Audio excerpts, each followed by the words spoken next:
Sir నిన్న జరిగిన మీటింగ్లో లోకేష్ గారు వాలంటీర్లని మేము ఇంకా కొనసాగించలేము అని అంటున్నారు కదా సార్. ఎన్నికల టైంలో ఏమో వాలంటీర్లకి 5,000 నుంచి 10,000 వరకు జీతాలు ఇచ్చి వాళ్ళని కొనసాగిస్తాము అన్నారు కదా, దానిపై మీ అభిప్రాయం ఏంటి సార్? ఏమంటే ఎన్నికల ముందు మరి ఆయన గారు యువగళం అనేది ఒక సీరియల్ ఒకటి పెట్టాడు. ఆ సీరియల్ పెట్టినమ్మట్లోనే వాళ్ళ మేనమామ ఎవరు మరి తారక రామారావు గారు కూడా ఆయన కాలు పెట్టినమ్మట్లోనే శుభంగా జరిగింది. అది ఆయన గారు పాపం మరణించారు, దాని గురించి మనం అనకూడదు.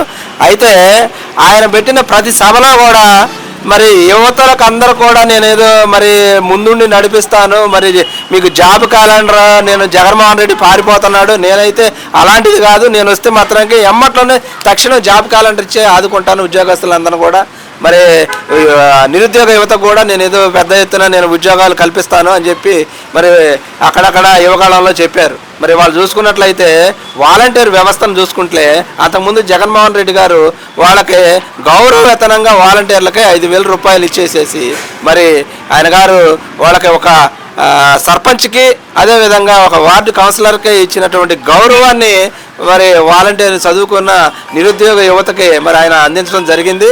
మరి వాళ్ళు చూసుకున్నట్లయితే వాళ్ళ అధికారంలోకి రావడానికి మరి జనాల్ని ప్రలోభ పెట్టి 5,000 కాదు 10,000 రూపాయలు ఇస్తానని చెప్పేసి మాయమాటలు చెప్పి మరి వాలంటీర్లకి మరి ఆ రోజు ఉన్నారు కాబట్టే కదా వాళ్ళ మీకు 5,000 కాదు నేను వస్తే 10,000 ఇస్తానని చెప్పారు. మరి వాళ్ళ వాలంటీర్లు విధుల్లో లేరు, వాళ్ళ అసలు డిస్టనరీలో లేరు, మరి వాళ్ళకి ఎలా ఇస్తామని కూడా అంటున్నారు. మరి అట్లా అనేటప్పుడు అంతకుముందు మీరు వచ్చిన రావడంతో 3 నెలలు ఎలా ఇచ్చారు, 3 నెలలు శాలరీని వాళ్ళకి ఇచ్చారు. మరి ఆ తర్వాత వాళ్ళని పట్టించుకున్న పాపాన బాలేదు.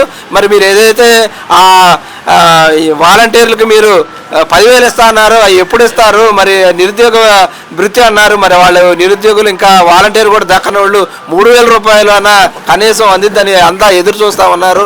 మరి ఇవన్నీ ఎప్పుడు ఇస్తారు, ఏం చేస్తారు? మరి వాలంటీర్లు తరపున మరి మేమందరం కూడా అడుగుతా ఉన్నాం, వాలంటీర్లకి కంపల్సరీగా వాళ్ళ చిరు ఉద్యోగులు వాళ్ళని విధుల్లోకి తీసుకొని మీరు ఏదైతే హామీ ఇచ్చారో ఆ హామీ ప్రకారంగా 10,000 రూపాయలు ఇస్తే వాళ్ళకు కూడా గౌరవం దక్కుతుందని మేము ఆశిస్తున్నాం.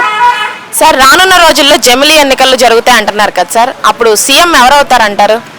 ఇప్పుడు జగన్మోహన్ రెడ్డి గారికి 151 సీట్లు వచ్చినప్పుడు మరి జగన్మోహన్ రెడ్డి గారు మరి ఆయన చేసినటువంటి పాదయాత్ర కానీ ఆయన ఇచ్చినటువంటి సంక్షేమ పథకాలు కానీ వాళ్ళ నాన్నగారు చేసినటువంటి ఆరోగ్యశ్రీ ఇలాంటివన్నీ చూసుకుంటే ఫ్యామిలీ మాట ఇస్తే మడే తిప్పరు అనే ఉద్దేశంతో ఆయనకి ఓట్లేసి గెలిపించుకున్న తర్వాత మరి జనాల్లోకి మరి బాధుడు అని చెప్పేసి పెద్ద ఎత్తున మీరు సభలు పెట్టుకుని సినీ యాక్టర్లు ఇండస్ట్రీ మొత్తం కూడా వచ్చేసేసి మరి జగన్మోహన్ రెడ్డి గారు రాష్ట్రాన్ని దోచుకుంటున్నారని పెద్ద పెద్ద సభల్లో ఉపన్యాసాలు అయితే ఇచ్చారు మీరు.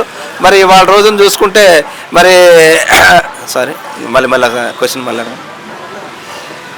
కాదు క్వశ్చన్ ఒకసారి క్వశ్చన్ జమిలీ ఎన్నికలు వస్తున్నాయి కదా సార్ రానున్న రోజుల్లో, అప్పుడు సీఎం ఎవరవుతారంటారు? సీఎం ఖచ్చితంగా జగన్మోహన్ రెడ్డి గారే వస్తారు. ఎందుకంటే మరి అంతకుముందు ఏదైతే జగన్మోహన్ రెడ్డి గారు ఆరోగ్యశ్రీ కానీ విద్యార్థులకు కానీ పేద విద్యార్థులకు కానీ ఇంగ్లీష్ మీడియం కానీ ఆయన ఏదైతే నవరత్నాలు అనే పథకాలు పెట్టేసేసి టైం టు టైం ఏదైనా ఒక పథకం ఉందంటే టైం టు టైం చెప్పి మరీ ఇచ్చినటువంటి ఘనత మన మాజీ ముఖ్యమంత్రి జగన్మోహన్ రెడ్డి గారిది. మరి ఈ కూటమి ప్రభుత్వం వచ్చేసేసి కళ్ళబొల్లి మాటలు చెప్పి అమలు కానీ ఆ వాగ్దానాలు సూపర్ 6 అని చెప్పేసేసి మేము వస్తే వాలంటీర్లకు 5,000 కాదు 10,000 ఇస్తామన్నారు, రైతులకి 13,500 కాదు 20,000 ఇస్తామని చెప్పారు, 15,000 కాదు అమ్మఒడి మేము వస్తే అమ్మకు వందనం అని చెప్పేసి 20,000 రూపాయలు ఇస్తానని చెప్పి జనాలు మబ్బి పెట్టి మరి ఇంత మటుకు 9 నెలలు కాలం అయినా కానీ జనాలనే మీరు పట్టించుకోకుండా గాలి కొదిలేశారు. ఖచ్చితంగా జనాలు మొత్తం కూడా ఎదురు చూస్తూ ఉన్నారు. ఎలక్షన్ ఎప్పుడు వస్తుందా, మళ్ళీ మాట ఇస్తే మడిమ తిప్పనటువంటి ముఖ్యమంత్రి ఎవరైనా ఉన్నారంటే జగన్మోహన్ రెడ్డి గారు మళ్ళీ అధికారంలోకి వస్తే మన పేదలందరూ కూడా పేద విద్యార్థులందరూ కూడా అదేవిధంగా రైతన్నలు అదేవిధంగా మన యొక్క మహిళలు అందరూ కూడా ఒక సంపూర్ణమైన భద్రత ఉంటుందని ఎదురు చూస్తూ ఉన్నారు. ఖచ్చితంగా జమిలీ ఎలక్షన్లు కనుక వచ్చినట్లయితే ఈసారి ఖచ్చితంగా జగన్మోహన్ రెడ్డి గారికి పట్టం కట్టడం ఖాయం.